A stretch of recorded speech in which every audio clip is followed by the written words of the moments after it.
Alors qu'un attentat au couteau vient d'être commis par un migrant soudanais à Glasgow, le ministre de la Justice écossais, qui s'appelle Humza Yousaf, vient de prononcer un discours pour dire que le problème en Écosse, c'est qu'il y a trop d'Écossais. Most senior positions in Scotland are filled almost exclusively by those who are white. Take my portfolio alone. The Lord President, white. The Lord Justice Clerk, white. Every High Court judge, white. The Lord Advocate, white. The Solicitor General, white. The Chief Constable, white. Every Deputy Chief Constable, white. Every Assistant Chief Constable, white. The Head of the Law Society, white. The Head of the Faculty of Advocates, white. Every Prison Governor, white. And not just Justice. The Chief Medical Officer, white. The Chief Nursing Officer, white. The Chief Veterinary Officer, white. The Chief Social Work Advisor, white. Almost every trade union in this country headed by people who are white. In the Scottish Government, every Director General is white. Every chair of every public body is white.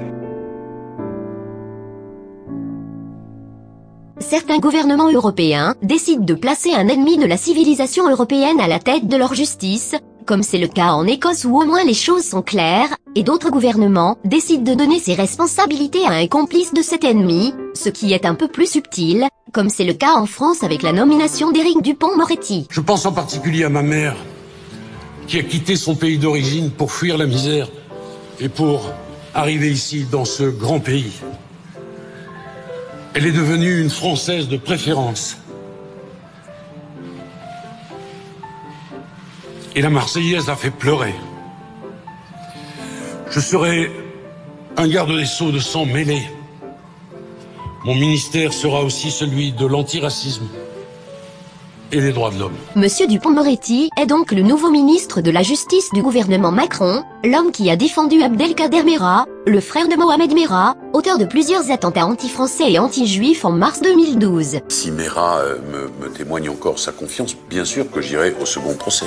Bien sûr. À ceux qui prétendent que ça n'a rien à voir, que c'est son rôle d'avocat de défendre tout le monde, je répondrai qu'il y a une différence entre défendre tout le monde au nom des principes républicains, et sélectionner certains profils bien particuliers sans cacher son plaisir, défendre la famille d'un terroriste islamiste, et se dire honoré de le faire. Dupond-Moretti n'est pas que l'avocat de Merah, il a également défendu le fameux Théo, en reprochant à la police sa violence sur les jeunes des quartiers, puis Benzema dans l'affaire de la sextape, en affirmant que son client était victime d'un rejet global de la banlieue, d'un climat de xénophobie généralisée. Nous sommes en direct avec Éric Dupond-Moretti, qui est l'avocat de Karim Benzema. Éric Dupond-Moretti, bonjour. Bonjour, monsieur Bourdin. Merci d'être avec nous ce matin. Karim Benzema, il va fort. Didier Deschamps a cédé à la pression d'une partie raciste de la France. Il dit partie de la France, il ne dit pas la France, il dit partie de la France. C'est vrai que quand il rappelle que c'est un parti d'extrême droite qui arrive deuxième aux élections, il se trompe pas, Karim. Derrière tout ça, il y a le discours sur les binationaux. Qu'est-ce qu'on lui reproche au fond à Karim? D'être issu de là où il vient? D'être le fruit de son histoire? Il y a effectivement dans cette réflexion un rejet affiché de la banlieue. Si les Arabes demain et les immigrés et tous les gens qui sont venus ici se barrent, vous êtes dans la merde pour faire votre ménage. Dupond-Moretti, c'est la caricature du boomer, qui parle encore comme si on était dans les années 80, comme si précisément, Charlie Hebdo, le Bataclan, la promenade des Anglais et tout le reste n'avait pas eu lieu. Je serai un garde des Sceaux de sang mêlé. Quoi de plus insupportable que ces vieux blancs à la vie très confortable, qui vantent la diversité parce qu'ils ont des origines italiennes. Comme si les Mohamed Merah ou les militants Black Lives Matter faisaient la différence entre un Français et un Italien, comme si l'enjeu était encore celui-ci aujourd'hui, à l'heure de la chasse aux blancs généralisée. Dupond-Moretti est une synthèse, c'est le symbole de toute cette génération qui nous a vendu le gigantesque mensonge du vivre ensemble, et qui au moment où il leur explose à la figure, continue de systématiquement choisir le camp de ceux qui nous haïssent. Dupond-Moretti, c'est la malhonnêteté incarnée, celle qui va se donner des airs de noblesse, qui va prétendre se situer au-delà de la morale, mais qui s'empresse de vous en faire des leçons de morale, dès que vous osez défendre des positions politiques de droite. Pour Dupond-Moretti, abattre des gens à bout portant au nom d'Allah semble plus défendable qu'être contre l'immigration.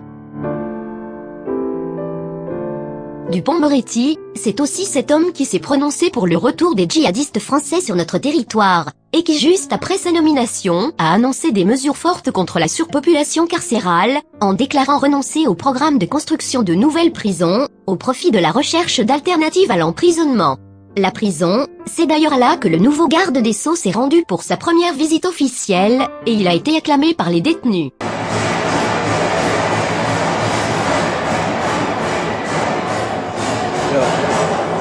Alors, Jean Garrigue et après Maître Goldman. C'est ce que faisaient les prisonniers politiques à la Libération dans les prisons de Pétain. Dupond-Moretti, c'est avant tout un symptôme.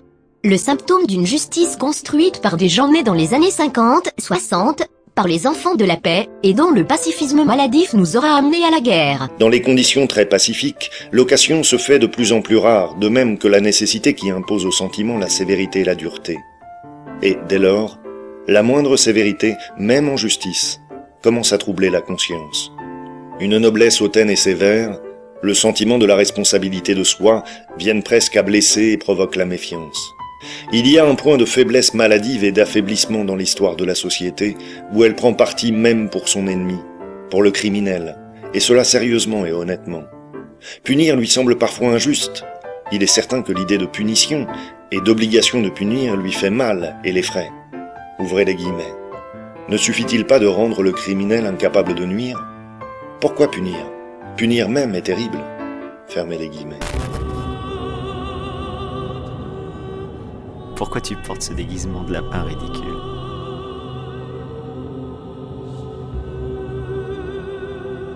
Pourquoi portes-tu ce déguisement d'homme ridicule?